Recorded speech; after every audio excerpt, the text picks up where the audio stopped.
रामेश्वरी चूल्हा जलाने की पूरी कोशिश कर रही थी, मगर बारिश के छींटे पड़ने के कारण लकड़ियां नम हो गई थी। उसमें जल्दी आग पकड़ नहीं पा रहा था। उस पर बच्चों की लड़ाई और रोना धोना। बूढ़ी सास उन बच्चों को अकेले कितना संभालती। अरे बहू, छोड़ चूल्हा और आकर इन्हें संभाल।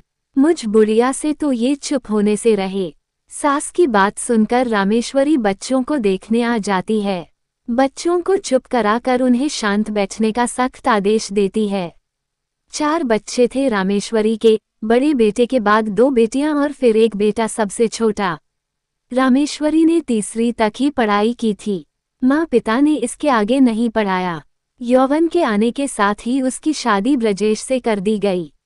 ब्रजेश एक फैक्ट्री में काम करता था। अपने सीमित घंटे के अलावा वह बीच बीच में ओवर टाइम भी कर लेता था, इसलिए घर परिवार चलाने भर उसकी आमदनी हो जाती थी, मगर शराब और जुए में पैसे लगा देने के कारण घर गृहस्थी का खर्च बाधित होता था। रामेश्वरी जब ब्याह कराई थी तो बस 4 लोगों का ही परिवार था, वह स्वयं, ब्रजेश और सास ससुर। लेकिन कुछ वर्ष बीतने के बाद वह 8 लोगों का परिवार बन गया। ब्रजेश घर में शराब पीकर आता और हमेशा बखेड़ा खड़ा किया करता। सास ससुर रामेश्वरी को उस समय ब्रजेश से मुंह नहीं लगाने की सलाह देते। वे कहते कि नशे में धुत वह सो जाएगा तो माहौल शांत हो जाएगा। रामेश्वरी अंदर से क्रोधित होती, मगर बुजुर्गों की बात मानकर चुप्पी साध लेती। बच्चों से निपटने के बाद वह पुनः चूल्हा जलाने का प्रयास करने लगी। किसी प्रकार लकड़ियां जली। नमी के कारण उसमें तेज आग नहीं उठ पा रहा था, धुआं अधिक हो रहा था। एक तो बच्चों के कारण पहले ही देर हो गई थी, उस पर चूल्हे की ऐसी स्थिति, खाना बनने में देर तो होना ही था। ब्रजेश शराब पीकर आया और आते ही खाना मांगने लगा। रामेश्वरी ने मजबूरी बताई, मगर उसके सिर पर तो नशा चढ़ा हुआ था। उसका व्यवहार तो बुरा था ही, उसकी जुबान बद से बदतर होने लगी।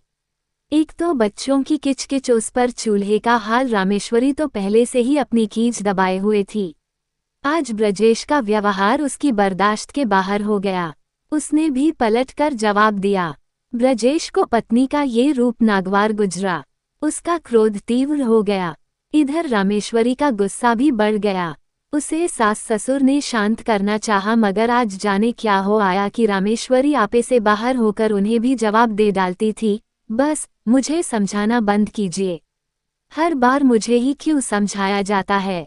यदि अपने बेटे को शुरू से समझाया होता तो ये हाल नहीं होता।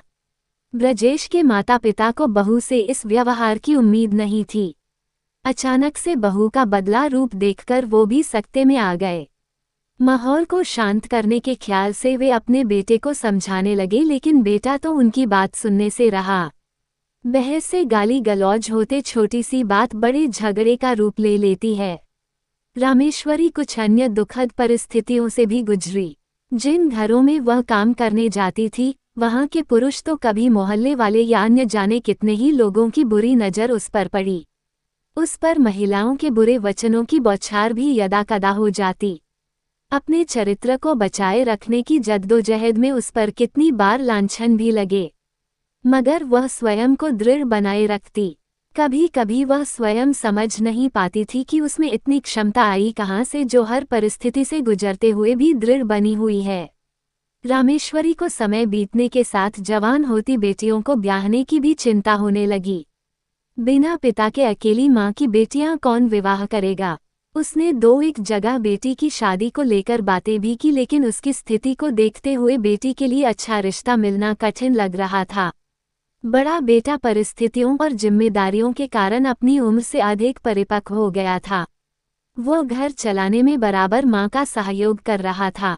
वह मां के जीवन को सुखद बनाना चाहता था। बहनों और छोटे भाई को खुशियों का संसार देना चाहता था। बहन की शादी के लिए उसने भी योग्य लड़के की तलाश शुरू कर दी। कुछ समय बाद एक लड़का मिलता है जिससे बहन के रिश्ते की बात पक्की भी हो जाती है। घर में शादी की तैयारियां शुरू हो जाती है। बड़े बेटे ने दुकान के मालिक से कुछ रुपये उधार ले लिए थे। इधर रामेश्वरी को घर की महिलाओं से भी शादी के लिए मदद मिल गया। बेटी की शादी ठीक से हो गई। रामेश्वरी को थोड़ी सी राहत मिली। दामाद अच्छे व्यवहार का मिल गया था। रामेश्वरी को ब्याही गई बेटी के लिए अब कोई फिक्र नहीं करनी थी। उसे एहसास हो गया था कि दामाद भले ही कम कमाए मगर उनकी बेटी के साथ बुरा बर्ताव नहीं करेगा।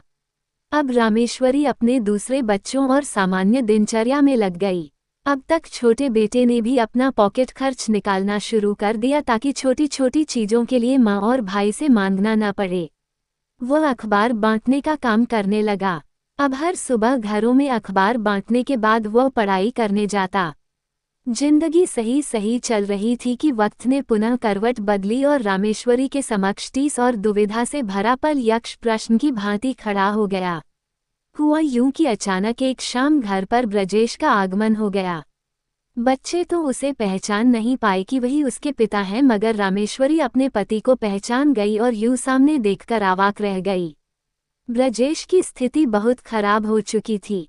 उसके एक तरफ का अंग लकवा ग्रस्त हो चुका था। वह डंडे के सहारे बमुश्किल चल पाता था। शरीर से भी उम्र से अधिक बूढ़ा दिखने लगा था। रामेश्वरी, मुझे माफ कर दो। मैंने तुम्हें बहुत तकलीफ दी। सब कुछ छोड़कर चला गया। रामेश्वरी कुछ बोल नहीं पा रही थी। उसे अपने दर्द भरे लम्हे पुनः आंखों के आगे तैरने लगे। उसके संघर्ष भरे दिन उससे अपनी बात दोहरा रहे थे कि तुम आज भी मजबूत बनी रहो। भावनाओं के वशीभूत होकर कमजोर मत पड़ना। वह तय नहीं कर पा रही थी कि अपने बीते वर्षों का अफसोस करे या पति के आने की खुशी जाहिर करे। वह दुविधा में खोई थी कि तभी बड़ा बेटा आ जाता है। वह बड़े बेटे को पिता से परिचय करवाती है। बेटा, लंबे अरसे के बाद तेरे पिता लौट आए हैं। अब आगे की जिंदगी हमारे साथ ही गुजारना चाहते हैं। इतने वर्षों के बाद हमें याद करने का कारण? बड़े बेटे ने एक तीखा सवाल उछाला। रामेश्वरी और ब्रजेश दोनों चुप। रामेश्वरी अपने दर्द को दबाने का प्रयास कर रही थी तो ब्रजेश अपनी हीनता को। मगर बड़े बेटे की आंखों में सवाल अब भी तैर रहे थे। पसरे सन्नाटे को खत्म करते हुए वह बोलता है, माँ, मैं नहीं जानता कि तुम्हारे मन में क्या चल रहा है। तुम्हारा क्या फैसला है? मगर जो भी फैसला लेना उसे वेदना में टूटकर नहीं, वेदना को शक्ति बनाकर लेना। ये सुनकर रामेश्वरी आश्चर्य भरी नजरों से बेटे को देखती है। माँ, मैं नहीं जानता कि तुम्हारे मन में क्या चल रहा है। तुम्हारा क्या फैसला होगा, लेकिन मैं चाहता हूँ कि तुम अपनी भावनाओं के घेरे से निकलकर वास्तविकता के आधार पर सोचो। तुम ध्यान रखना कि यह वही व्यक्ति है जिन्होंने न तो पुत्र धर्म निभाया न ही पति धर्म। इन्हें पिता धर्म का भी ज्ञान नहीं। ये सारे कर्तव्य तो तुमने अकेले निभाया है। अब जबकि इनको एक आसरा और सहारा चाहिए तो वापस आए हैं परिवार के सदस्य की पहचान लिए। मगर मैं इनसे पूछता हूँ कि इस परिवार में इतने सालों से इनकी क्या भूमिका रही? अब किस आधार पर यह हमसे आश्रय की उम्मीद करते हैं, जबकि इन्होंने हमें बेसहारा छोड़ा था? बड़े बेटे के अंदर ब्रजेश के लिए रोष साफ दिख रहा था। रामेश्वरी को भी खुशी से अधिक तकलीफ और दर्द से भरे दिन दिख रहे थे जो उसने बिताए थे। इतनी उम्र गुजार दी उसने दर्द से लड़ते हुए। उसने एक फैसला किया। सुनो, जब तुम्हारा स्नेहिल साथ मुझे और बच्चों को चाहिए था, तब तुमने जिम्मेदारियों से मुक्त होकर अपनी मनमर्जी की स्वच्छंद जिंदगी चुनी। हमारी छोड़ो, बूढ़े माता पिता के लिए भी तुम कोई दायित्व नहीं निभा पाए। अब हमारे पास आए हो तो अपने लाभ और जरूरत के हिसाब से। मुझे माफ कर दो रामेश्वरी। ब्रजेश इससे अधिक नहीं बोल पाया। उसके लिए उसके बच्चे में स्नेह और लगाव का अभाव था। रामेश्वरी भी अपनी पीड़ा को महसूस कर रही थी जो उसे पति के कारण मिले थे। वह लांछन भरे कठिन दिनों को याद करती है जो वो पति के जाने के बाद गुजारी थी। अब तक वहां आसपास के कुछ लोग जमा हो गए थे। उन लोगों ने रामेश्वरी और बच्चों को समझाने की कोशिश की कि पिता की गलतियों को माफ करके उसे अपना ले और आश्रय दे। आखिर ब्रजेश उसका पति है। पति? कैसा पति? मेरा इससे कोई रिश्ता नहीं। कोई भी रिश्ता आत्मीयता पर आधारित होता है। प्रेम और फिर निभाई गई जिम्मेदारियां उस रिश्ते को और भी सुदृढ़ बनाते हैं। मगर हमारे रिश्ते में इनका अभाव है, कहते हुए रामेश्वरी की आंखें गीली हो जाती है। अब यह मृत रिश्ते को अपने स्वार्थ के कारण जीवित करने की कोशिश कर रहा है जो शायद संभव नहीं। रामेश्वरी की बात सुनकर ब्रजेश ठगा सा महसूस करता है। वह वापस मुड़ जाता है अनजान रास्ते की तरफ, मन में एक अपराधबोध लिए कि वह अपने जिम्मेदारियां और रिश्तों से दूर भागता रहा। अब उसे जीवन के इस कठिन सच को अपनाना पड़ेगा।